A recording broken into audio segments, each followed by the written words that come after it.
Salah satu urusan wajib bagi pemerintah daerah sebagaimana diatur dalam Undang-Undang Nomor 23 Tahun 2014 tentang pemerintahan daerah adalah di bidang pelayanan dasar, yang mencakup 6 bidang pelayanan dasar. Pelaksanaan ke-6 bidang pelayanan dasar tersebut wajib dilandasi standar pelayanan minimal atau SPM.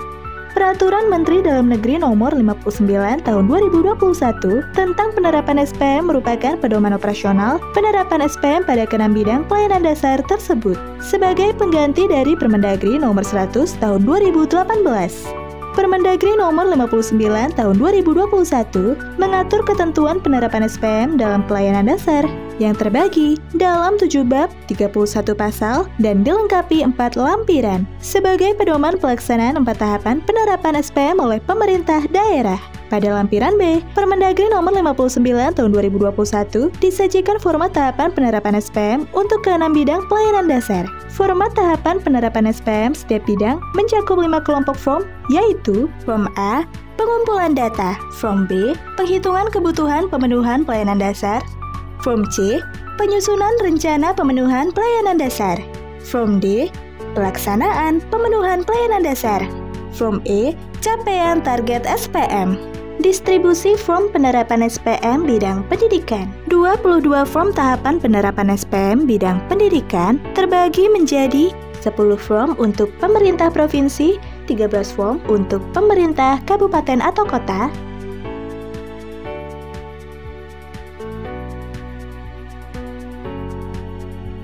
form tahapan penerapan SPM bidang pendidikan. Form A, pengumpulan data. Form 1A1, rekapitulasi kebutuhan data untuk angka partisipasi dengan struktur pengisian data sebagai berikut.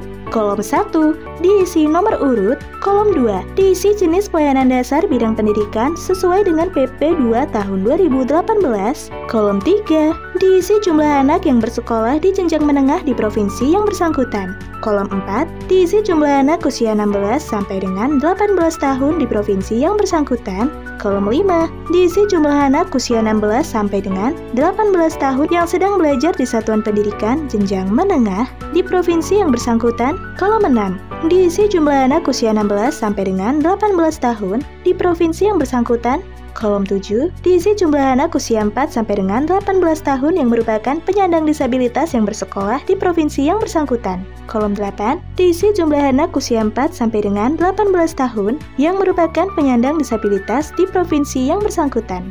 Form 1A2, rekapitulasi kebutuhan data untuk angka partisipasi dengan cakupan pengisian data sebagai berikut.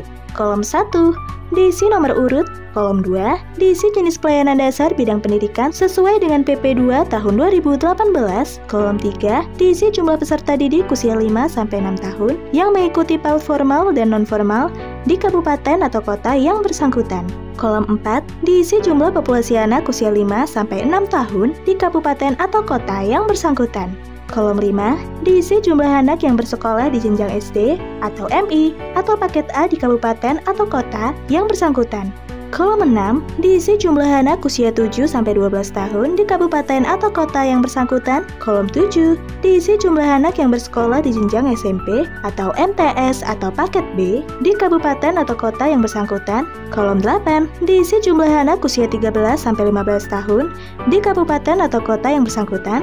Kolom 9 diisi jumlah anak usia 7-15 tahun yang bersekolah di kabupaten atau kota yang bersangkutan. Kolom 10 diisi jumlah anak usia 7-15 tahun di kabupaten atau kota yang bersangkutan. Kolom 11 diisi proporsi anak usia 5-6 tahun yang berpartisipasi pada PAUD formal dan non-formal dari kuintil terendah. Kolom 12, proporsi anak usia 5-6 tahun yang berpartisipasi pada PAUD formal dan non-formal dari kuintil tertinggi pada kabupaten atau kota yang bersangkutan. Form B, penghitungan kebutuhan. Form 1B1, penghitungan kebutuhan mutu minimal layanan pendidikan dengan struktur pengisian data sebagai berikut. Kolom 1 diisi dengan nomor urut, Kolom 2 diisi dengan nama program rencana pemenuhan SPM mengacu pada Permendagri nomor 90 tahun 2019. Kolom 3 diisi dengan outcome program pemenuhan SPM. Kolom 4 diisi dengan nama kegiatan pemenuhan SPM mengacu pada Permendagri nomor 90 tahun 2019. Kolom 5 diisi dengan sub kegiatan pemenuhan SPM mengacu pada Permendagri nomor 90 tahun 2019.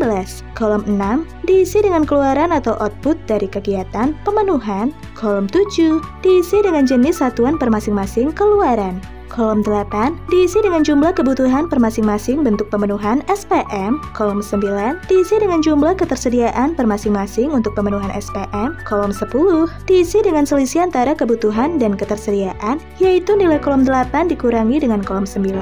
Kolom 11 diisi dengan harga satuan per masing-masing bentuk pemenuhan. Kolom 12 diisi dengan kebutuhan biaya pemenuhan yang diperoleh dari perkalian kolom 10 dengan kolom 11.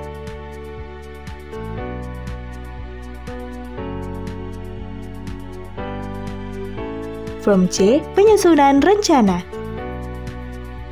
Form 1 C1, rencana pemenuhan SPM pendidikan dan kerangka pendanaan dengan cakupan pengisian data sebagai berikut. Kolom 1 diisi dengan nomor urut, kolom 2 diisi dengan nama program rencana pemenuhan SPM mengacu pada Permendagri nomor 90 tahun 2019. Kolom 3 diisi dengan outcome program pemenuhan SPM. Kolom 4 diisi dengan nama kegiatan pemenuhan SPM mengacu pada Permendagri nomor 90 tahun 2019. Kolom 5 diisi dengan sub kegiatan pemenuhan SPM mengacu pada Permendagri nomor 90 tahun 2019.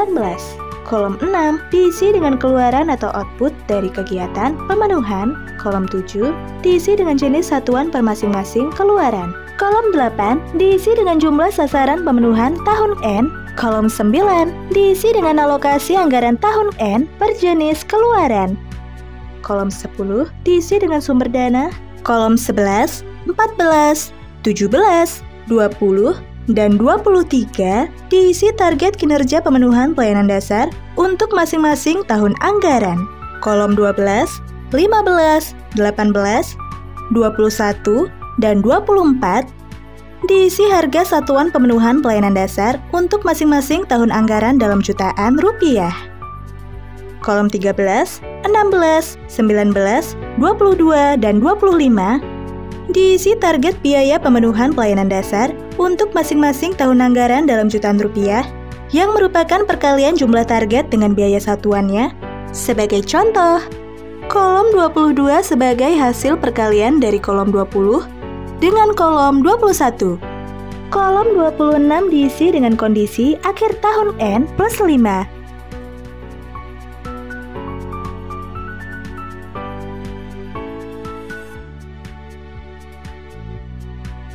Form D, pelaksanaan pemenuhan.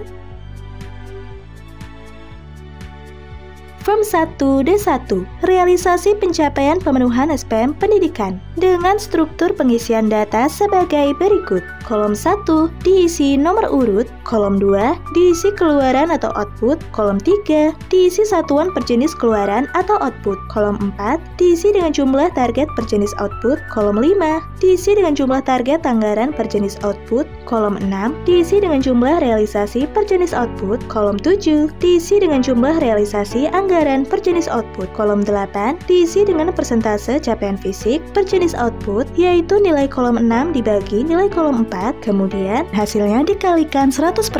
Kolom 9 diisi dengan persentase capaian keuangan per jenis output, yaitu nilai kolom 7 dikali nilai kolom 5, kemudian hasilnya dikalikan 100%.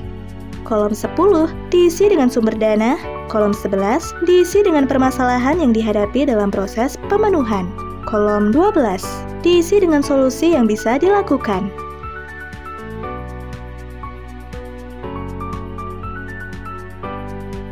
Form E, capaian target SPM. Form 1 S1, capaian target SPM pendidikan dengan substansi pengisian data sebagai berikut. Kolom 1 diisi dengan nomor urut, kolom 2 diisi dengan jenis pelayanan dasar pendidikan sesuai PP nomor 2 tahun 2018 tentang SPM, kolom 3 diisi dengan jumlah anak usia sekolah sesuai dengan jenis jenjang layanan dasar pendidikan dengan data bersumber dari Dukcapil, kolom 4 diisi dengan jumlah siswa yang bersekolah atau tamat hasil dari penerapan SPM pada jenjang pendidikan terkait.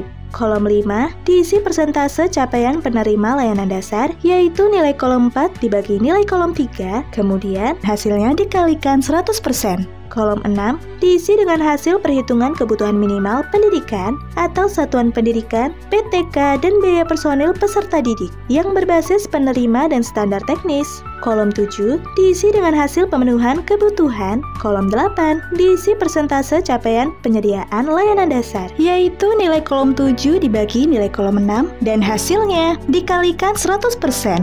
Kolom 9 diisi nilai capai SPM, yaitu penjumlahan dari nilai kolom 5 ditambah kolom 8, kemudian hasilnya dibagi 2.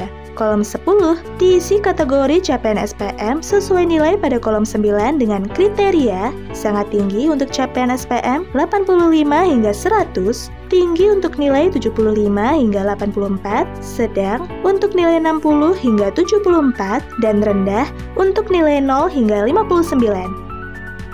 Demikian cara pengisian form penerapan SPM bidang pendidikan agar perencanaan dan pelaksanaannya berlangsung efektif, efisien, terpadu, yang didukung ketersediaan anggarannya sehingga warga negara memperoleh pelayanan pendidikan sesuai ketentuan SPM. Direktorat Jenderal Bina Pembangunan Daerah, Kementerian Dalam Negeri Republik Indonesia.